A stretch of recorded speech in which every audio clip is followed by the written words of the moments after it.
it's not too much. I just want to make sure. I think it's a good idea to bring up the stock order. Okay. Perfect. We have instructions on the board of how we're going to start. We have instructions on the front.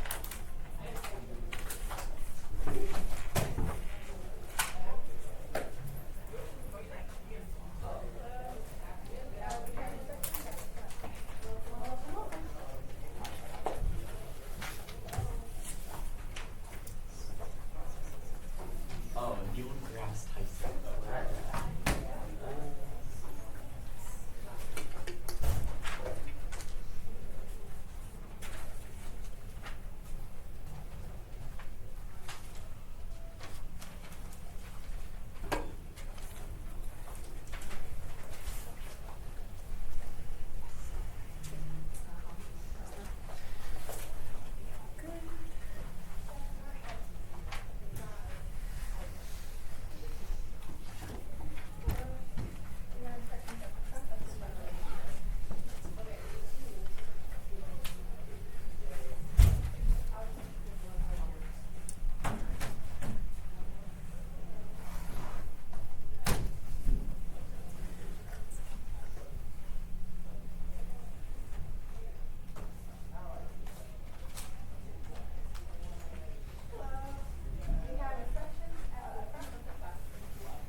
Write it on paper or on Canvas, whatever works best for you. The assignment is up there, same title as what's on our agenda and what's up on the board.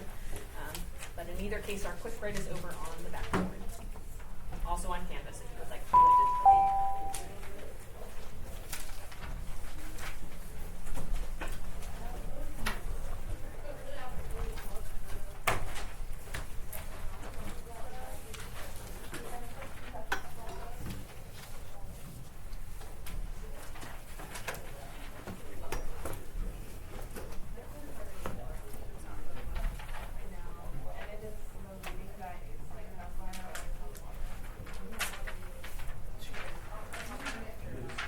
Worst case, you walk that.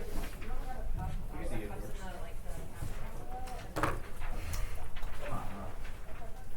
Yes. No.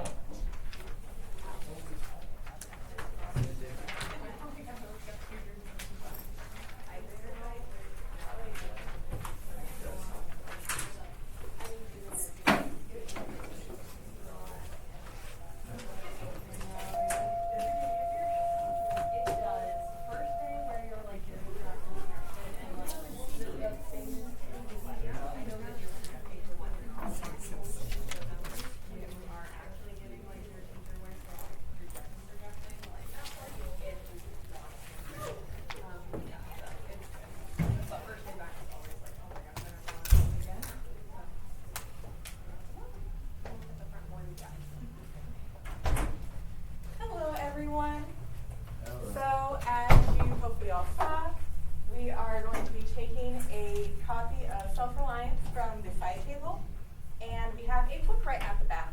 So this can be completed either on paper, which we have a piece of paper over there, or it is posted on Canvas. So if you go to the module labeled Self-Reliance, there is the actual text, and then there is the submission location. So let's look at the quick write together quickly. We previewed this a bit on Monday. So you already should, thank you. You hopefully have already thought a bit about what you want to write about.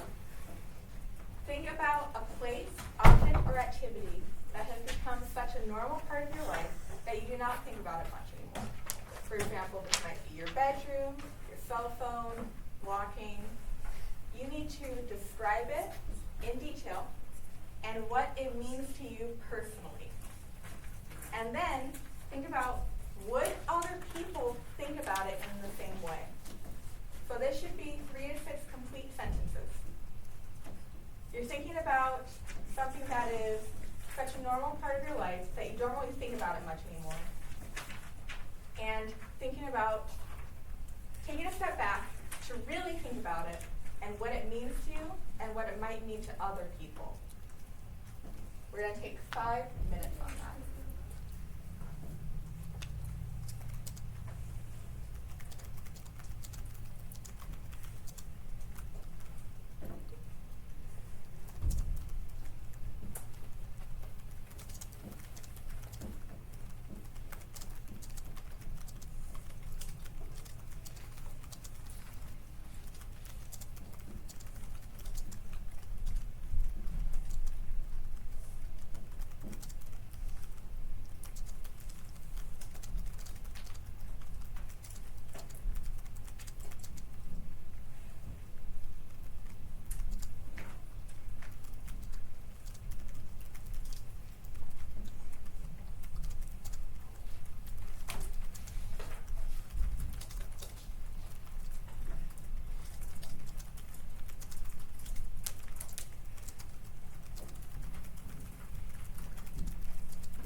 We're going to take 1 more minute on the quick write.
We're going to start wrapping up our thoughts and then turning in our quick writes to the period 5 turn-in tray. You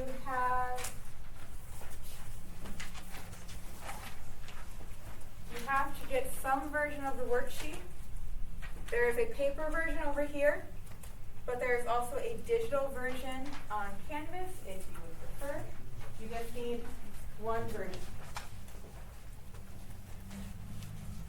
So we are wrapping up our quick writes, we're turning them in, and we are getting a copy of the worksheet.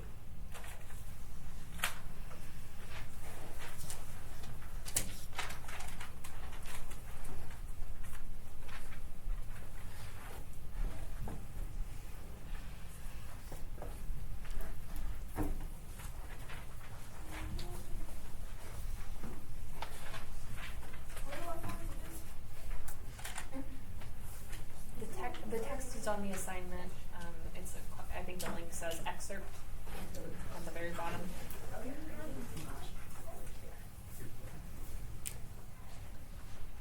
All right. Within the next 30 seconds, everybody should have a copy of the worksheet.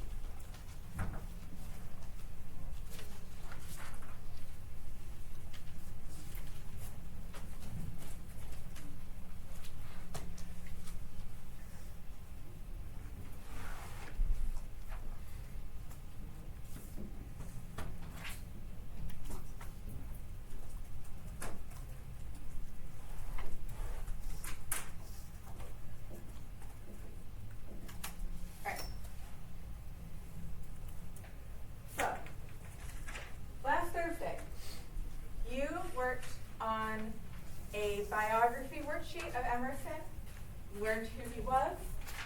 On Monday, we read through one of his essays, Nature.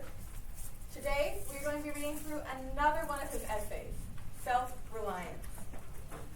Who remembers something about the Nature essay?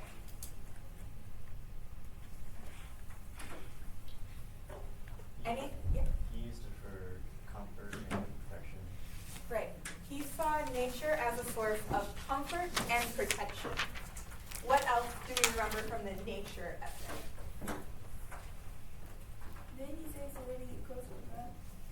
Right. It's a way to, for him at least, to get closer to God. He feels when he's in nature that he's connected to everything and he's part of a bigger whole.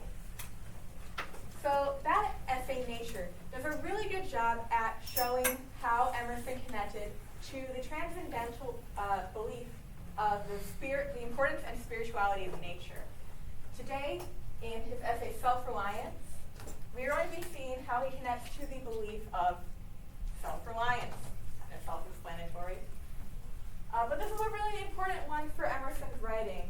It comes up a lot. It came up a bit in the Nature essay with his look for solitude.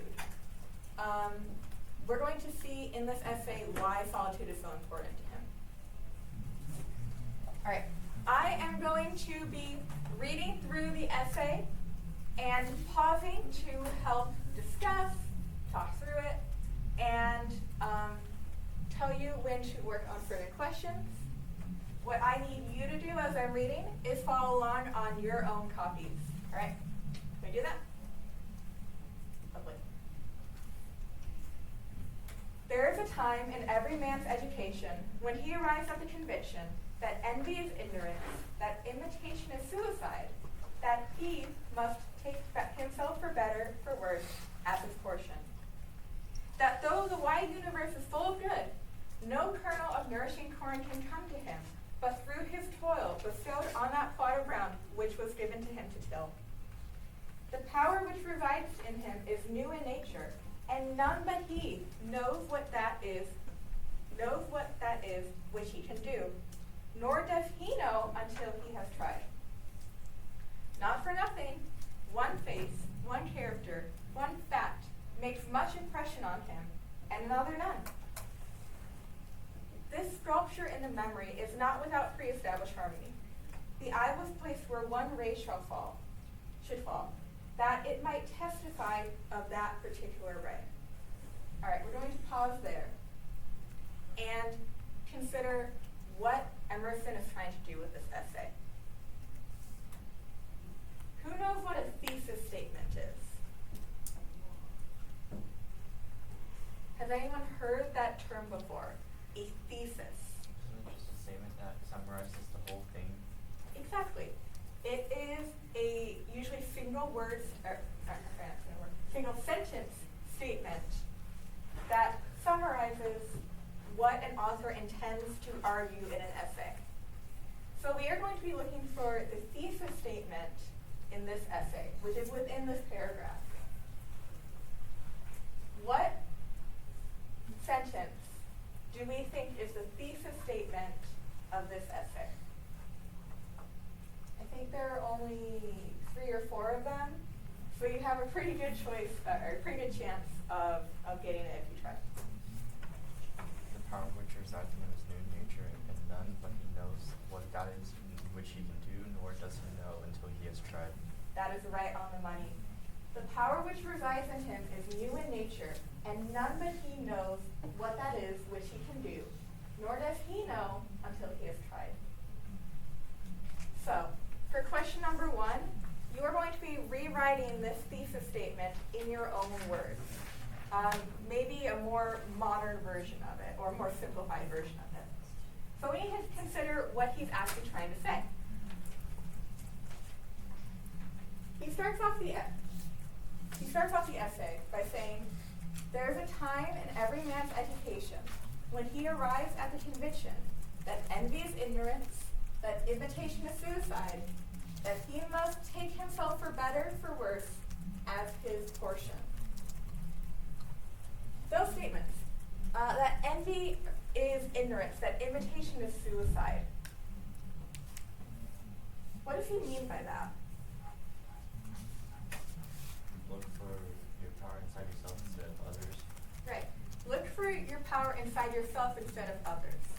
So if you're envious, you want what others have. If you imitate, you're trying to do what others do. He's saying, don't do those things. Those are going to hurt you. Instead, the implication is, you should try to be yourself, be your own individual. So, if we look at the first part of the thesis statement, the power which resides in him is new in nature. Another word for new in this context would be unique. The power which resides in him is unique in nature. So what would be a more simplified or modern version to say that? Unique. So the power which resides in him is unique in nature. Oh.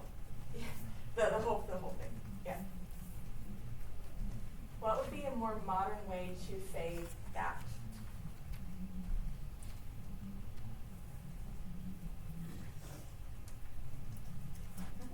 No one by himself can truly know the power of No one but himself can truly know the power he holds. I really like that. That connects a lot to the second part of the thesis statement. None but he knows that what that is which he can do, nor does he know until he has tried. So, the first part of this thesis statement is the power within a person is unique. And like you said, no one knows what that power is.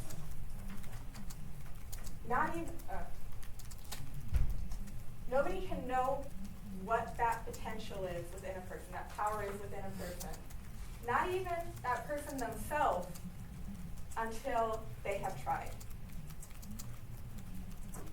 So, the power within a person is unique to them, and nobody knows what it is until they have actually tried. So we're going to take a minute to, in our own words, write down a simplified or summarized version of the thesis statement.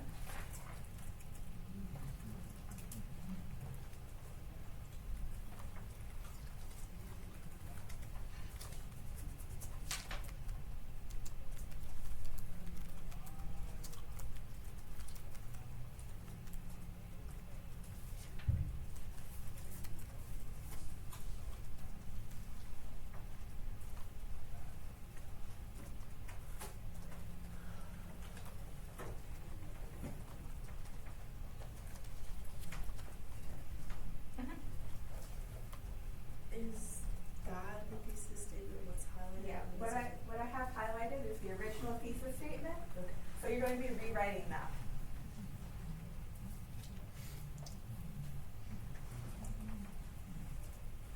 We're going to take one more minute and then we're going to move on.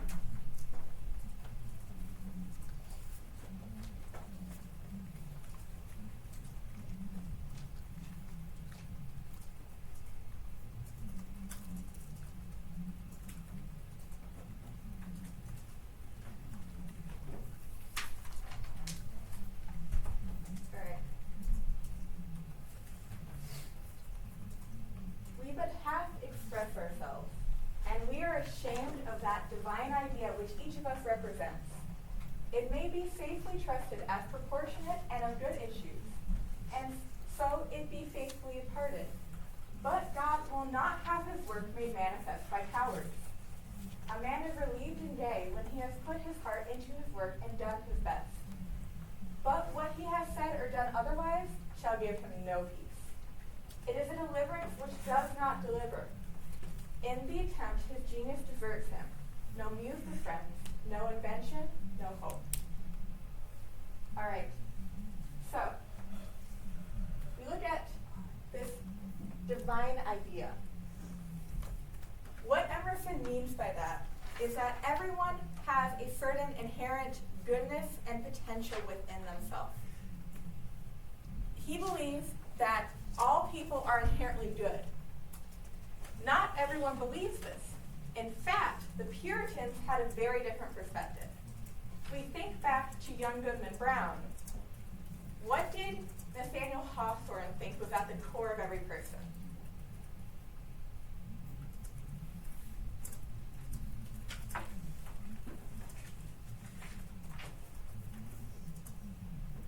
So like sin, That's or secret.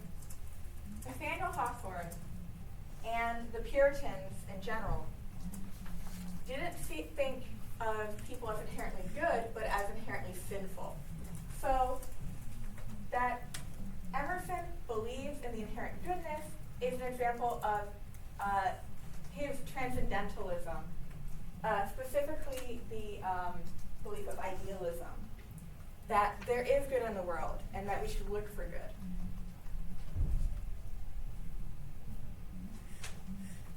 If we go forward, he believes that this divine idea, this goodness, this potential, was given by God, but he will not have his work made manifest by cowards. What do you think Emerson would describe as a coward?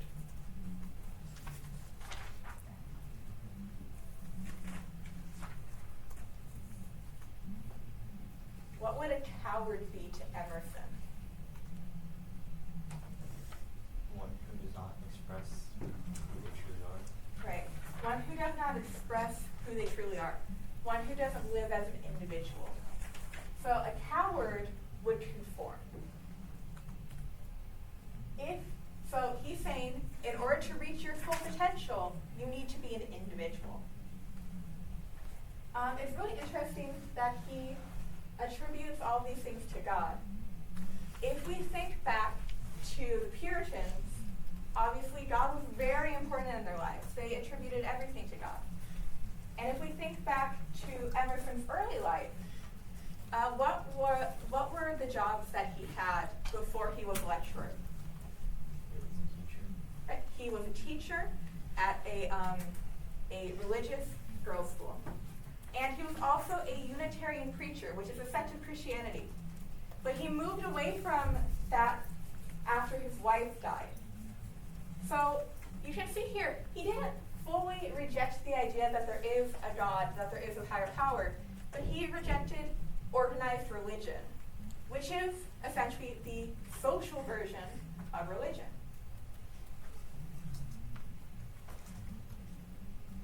So, God will not have his work made manifest by cowards. You must be an individual and take risks in order to reach your full potential. Look at the next paragraph. Trust thyself. Every heart vibrates to that iron string. Accept the place the divine providence has found for you, the society of your contemporaries, the connection of events. Great men have always done so and confided themselves childlike to the genius of their age, betraying their perception that the absolutely trustworthy was seated at their heart, working through their hands, predominating in all their being. We are now men and must accept the highest mind, the same transient destiny, and not minors and invalids in a protected corner, not cowards fleeing before a revolution, but guides, redeemers, and benefactors, obeying the almighty effort and advancing on chaos and the dark. If you had to describe self-reliance in 2 words, it would be this: trust thyself. He is saying that is the iron strength which reverberates in every person, the driving force within every person. So, in the previous paragraph, he talked about the divine idea, that we each have potential. Here he gets a bit more specific, that we each have a transcendent destiny given to us by the absolutely trustworthy, which is another way of describing God. So he is saying we have a divine destiny.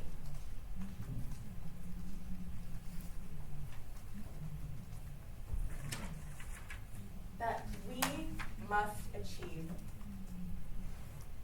Given to us by God for a great purpose, what he describes as advancing on chaos and the dark.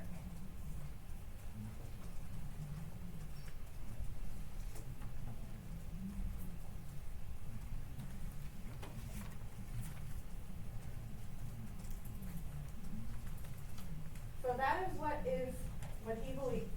That is what he believes is within everyone. But not everyone pursues it. And he's going to describe why in this next paragraph. These are the voices which we hear in solitude. Remember that word from nature. But they grow faint and inaudible as we enter into the world. Society everywhere is in a conspiracy against the manhood of every one of its members. Society is a joint stock company in which the members agree, for the better securing of the spread to each shareholder, to surrender the liberty and culture of the eater. The virtue in most requests is conformity. Self-reliance is its aversion. It loves not realities and creators, but names and customs. So, this is his argument about why he does not support society, why he would rather be self-reliant. Who knows what a joint stock company is? Who's heard of stocks before?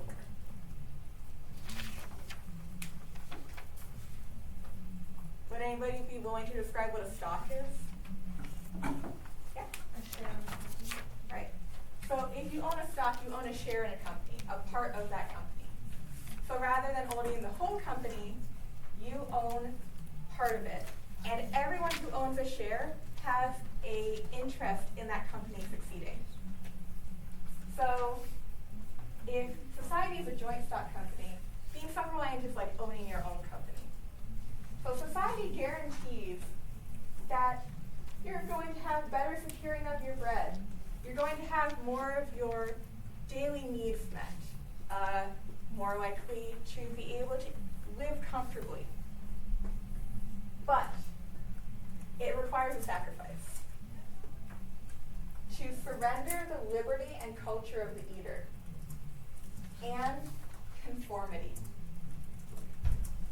So, for Emerson, he would rather have liberty and a unique culture than to conform in order to have more security in his physical needs.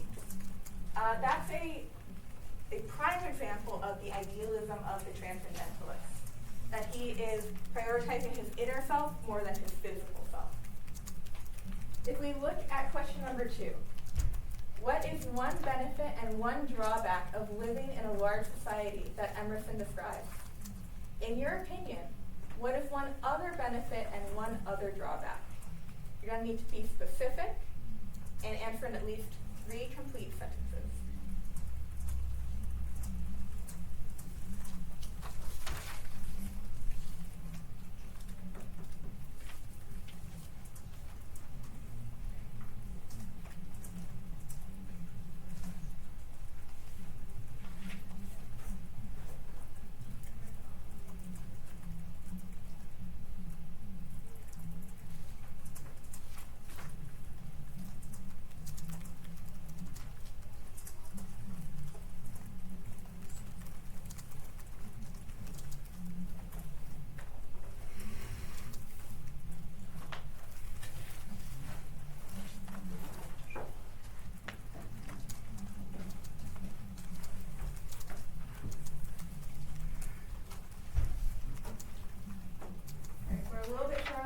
we're going to take one more minute before moving on.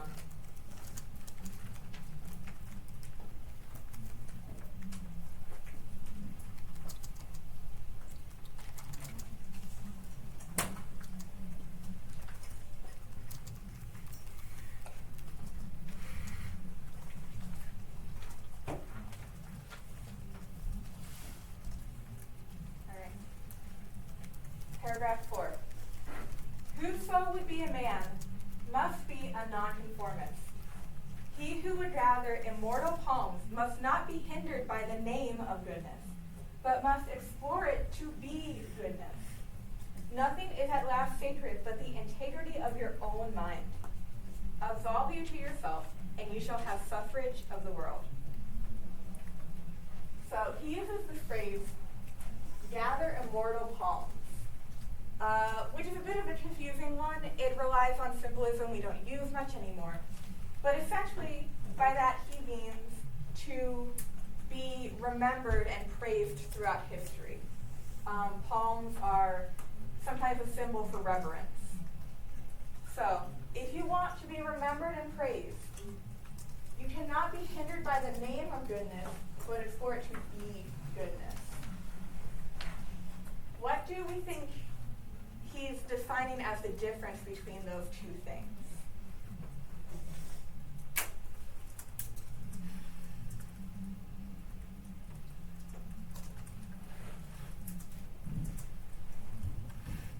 So what is a name?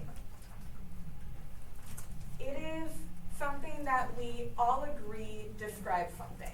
Like this is a chair, this is a table. But it isn't really the core of what that thing is. In other languages, they have other names for this. In German, this would be a Stuhl, and this would be a Tisch. So he's saying, don't rely on what society calls goodness, but rely on your own determination of what is good.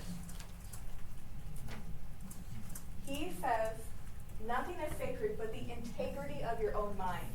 That is what you should determine goodness with. That is what you should use to make your decisions. So if we look at question number 3, where does Emerson put his trust? How do details in his later life demonstrate how relying on that can go wrong? So, this is a bit of a minor detail in the biography, but later in Emerson's life, he stopped doing public speaking because he started losing his memory. So think about why that would be especially painful for someone like Emerson, based on how he believes you should interpret the world, what you should trust and rely on. So we're looking for what Emerson puts his trust in and how this connects to his later life, why that might not be the best idea. We're going to take a minute to answer that and then move on.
We're going to look to the last paragraph now.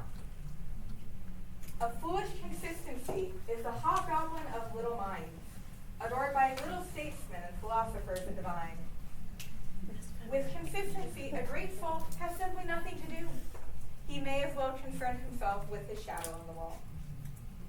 Speak what you think now in hard words, And tomorrow, speak what tomorrow thinks in hard words again, though it contradict everything you say today. Ah, so you shall be sure to be misunderstood. Is that so bad then, to be misunderstood? Pythagoras was misunderstood, and Socrates, and Jesus, and Luther, and Copernicus, and Galileo, and Newton, and every pure and wise spirit that ever took flesh. To be great is to be misunderstood. All right, so a hobgoblin is kind of an old-timey monster. It's essentially, if you think of like a gremlin, would be similar. So he's saying a foolish consistency is the little monster of foolish minds. When he says consistency, he is talking about blindly accepting the ideas that society has and that you've had previously. So sticking with the same ideas without ever questioning them or changing your mind. He thinks that you should reevaluate every day what you believe. And if you change your mind, that's all right. Now, some people, according to him, will say, so you're sure to be misunderstood. He says, don't worry about what they think. And he gives examples of people he believes we're all the better for being misunderstood, and we're great anyways. Pythagoras was a mathematician. Socrates was a philosopher. Jesus is the core religious figure of Christianity. Luther is another important figure in Christianity. Copernicus was a scientist, as was Galileo and Newton. And all of them had people who disagreed with them and misunderstood them in their time. So, that brings us to the end of self-reliance. Now we're going to look at the 2 questions on the back of the worksheet. Starting with, what is the main transcendentalist belief that Emerson displays in Self-Reliance? Use text evidence to support your reasoning, then compare this worldview to the Puritans. So up here we have written the 5 core beliefs, core pillars, core ideals of the Transcendentalists, which are nonconformity, self-reliance, free thought, idealism, and the importance and spirituality of nature. You need to determine what is the main one of these beliefs displayed in the essay that we just read, and more so, you need to give text evidence to prove that that is so. And then think about how that belief in particular is different from the one held by the Puritans. You're going to need 3 complete sentences. We're going to take some time to work on that, and then we'll talk about number 5.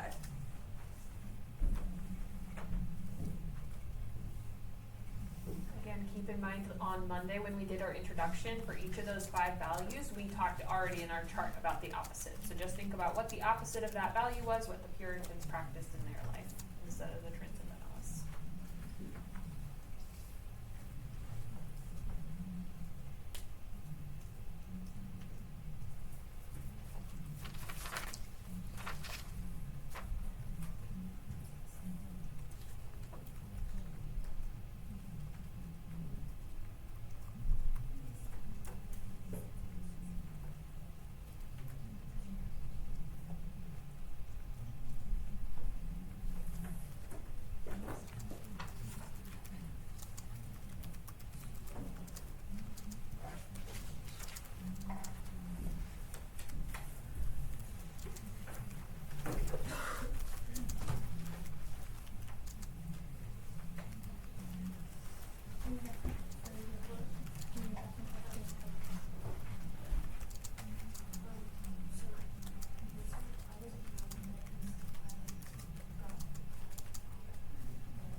to take one more minute on question number 4 and then look at question number 5.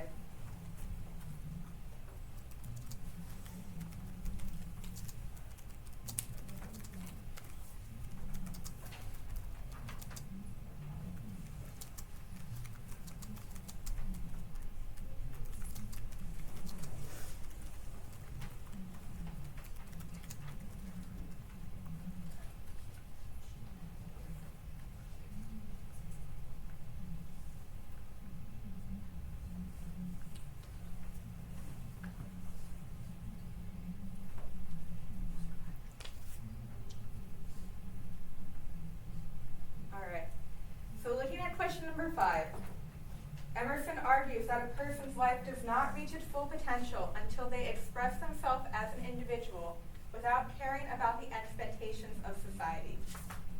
Do you agree with this perspective? Why or why not? Give a specific example of a time in your life when you felt like you were or were not living up to your full potential.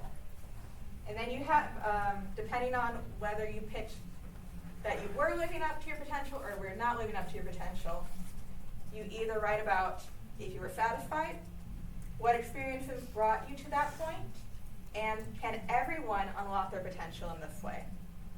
If you didn't feel like you were living up to your potential, what would you need for you to what would need to change for you to feel like you were living up to your potential? And name at least 2 specific actions you can take. So this should be at least 4 complete sentences. You need to think about, do you agree with Emerson's perspective? Why or why not? And an example of a time in your life when you were or were not living in up to your potential, and then pick the applicable option.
We are coming near the end of class.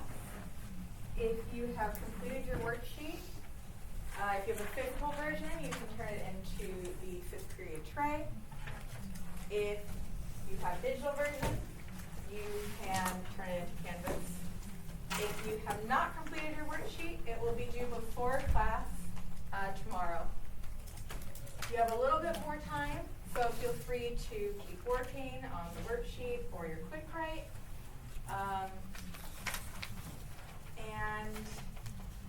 Before you leave the classroom, make sure that you bring your any physical copies of Self-Reliance back to the side table so that the next period meets.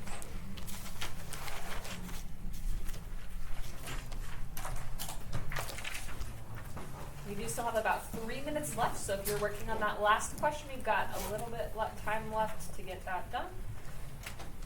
Remember, if you borrowed a charger or a Chromebook, make sure that gets back to the counter as well. You guys did a great job today.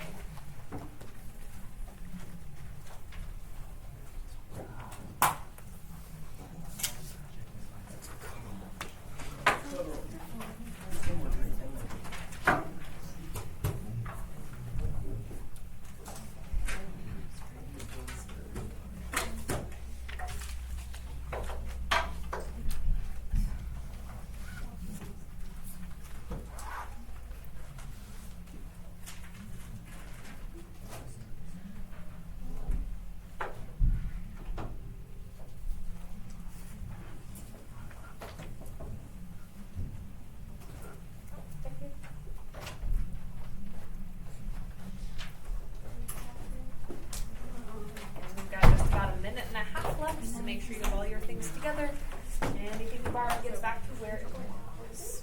So if you have the worksheet, we're doing 13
But I was like, you timed it well. So I was trying to factor in the work time for the final. For the last one with a couple of sentences each, it definitely does leave a little bit more like mental processing time, but also writing that on paper. So you did a great job.